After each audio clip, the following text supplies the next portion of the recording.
एक बार भगवान नारायण वैकुंठ लोक में सोए हुए थे। उन्होंने स्वप्न में देखा कि करोड़ों चंद्रमाओं की कांति वाले त्रिशूल डमरूधारी स्वर्णाभूषण भूषित सुरेंद्र वंदित सिद्धि सेवित त्रिलोचन भगवान शिव प्रेम और आनंदित तरीके से उन्मत्त होकर उनके सामने नृत्य कर रहे हैं। उन्हें देखकर भगवान विष्णु हर्ष से गद्गद हो उठे और अचानक उठकर बैठ गए।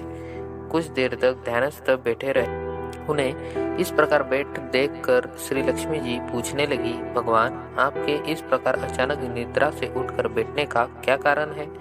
भगवान ने कुछ देर तक उनसे इस प्रश्न का उत्तर नहीं दिया और आनंद में निमग्न हुए चुपचाप बैठे रहे। कुछ देर बाद हर्षित होते हुए बोले, देवी मैंने अभी स्वप्न में भगवान श्री महेश्वर का दर्शन किया है।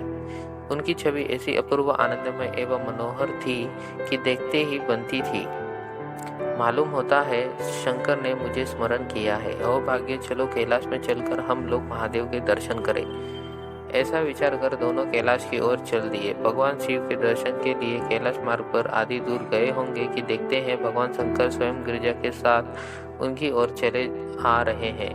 अब भगवान के आनंद का तो ठिकाना ही नहीं रहा, मानो घर बैठे निधि मिल गई।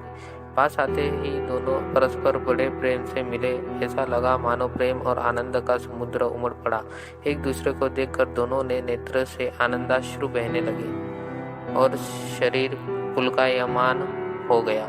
दोनों ही एक दूसरे से लिपटे हुए कुछ देर मुखवत खड़े रहे। प्रश्नोत्तर होने पर मालूम हुआ कि शंकर जी को भी रात्रि में इसी प्रकार का स्वप्न हुआ कि मानो विष्णु भगवान को वे उसी रूप में देख रहे हैं जिस रूप में अब उनके सामने खड़े थे। दोनों के स्वप्न के वृत्तांत से अवगत होने के बाद दोनों एक दूसरे को अपने निवास ले जाने का आग्रह करने लगे। नारायण ने कहा कि वैकुंठ चलो और भोलेनाथ कहने लगे कि कैलाश चलो। दोनों के आग्रह में इतना अलौकिक प्रेम था कि यह निर्णय करना कठिन हो गया कि कहाँ चला जाए। इतने में ही देखते देखते कि वीणा बजाते हरिगुनी गाते नारद जी कहीं से निकल आए। बस फिर क्या था, लगे दोनों उनसे निर्णय कराने की कहाँ चला जाए। बेचारे नारद जी तो स्वयं परेशान थे उस अलौकिक मिलन को देखकर। वे तो स्वयं अपनी सुध-बुध भूल गए और लगे मस्त होकर दोनों का गुणगान करने। अब निर्णय कौन करे? अंत में यह तय हुआ कि भगवती उमा जो कह दे वही ठीक है। भगवती उमा पहले तो कुछ देर चुप रही। अंत में वे दोनों की ओर मुख करते हुए बोली, हे नाथ, हे नारायण, आप लोगों के निश्चल अनन्य अलौकिक प्रेम को देखकर तो यह समझ आता है कि आपके निवास अलग अलग नहीं है। जो कैलाश है वही वैकुंठ है और जो वैकुंठ है वही कैलाश। केवल नाम में ही भेद है। यही नहीं, मुझे तो ऐसा प्रतीत होता है कि आपकी आत्मा भी एक ही है। केवल शरीर दिखने में दो है।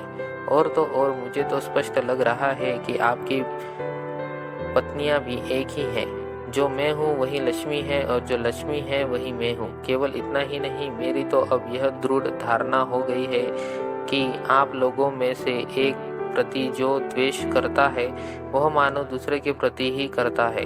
एक की पूजा करता है वह मानो दूसरे की भी पूजा करता है। मैं तो यह समझती हूँ कि आप दोनों में जो भेद मानता है उसका चिरकाल तक घोर पतन होता है।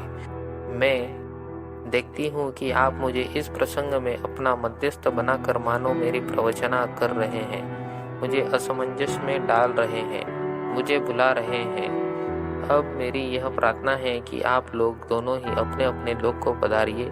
श्री विष्णु यह समझे कि हम शिव रूप में वैकुंठ जा रहे हैं और महेश्वर यह माने कि हम विष्णु रूप में कैलाश गमन कर रहे हैं। इस उत्तर को सुनकर दोनों परम प्रसन्न हुए और भगवती उमा जी की प्रशंसा करते हुए दोनों ने एक दूसरे को प्रणाम किया और अत्यंत हर्षित होकर अपने अपने लोक को प्रस्थान किया। लौटकर जब श्री विष्णु वैकुंठ पहुंचे तो श्री लक्ष्मी जी ने उनसे प्रश्न किया, हे प्रभु, आपको सबसे अधिक प्रिय कौन है? भगवान बोले, मेरे प्रियतम केवल श्री शंकर हैं। देहधारियों को अपने देह की भांति वे मुझे अकारण ही प्रिय हैं। एक बार मैं और श्री शंकर दोनों पृथ्वी पर घूमने निकले। मैं अपने प्रियतम की खोज में इस आशय से निकला कि मेरी तरह जो अपने प्रियतम की खोज में देश देशांतर में भटक रहा होगा वही मुझे अकारण प्रिय होगा। थोड़ी देर के बाद मेरी श्री शंकर जी से भेंट हो गई।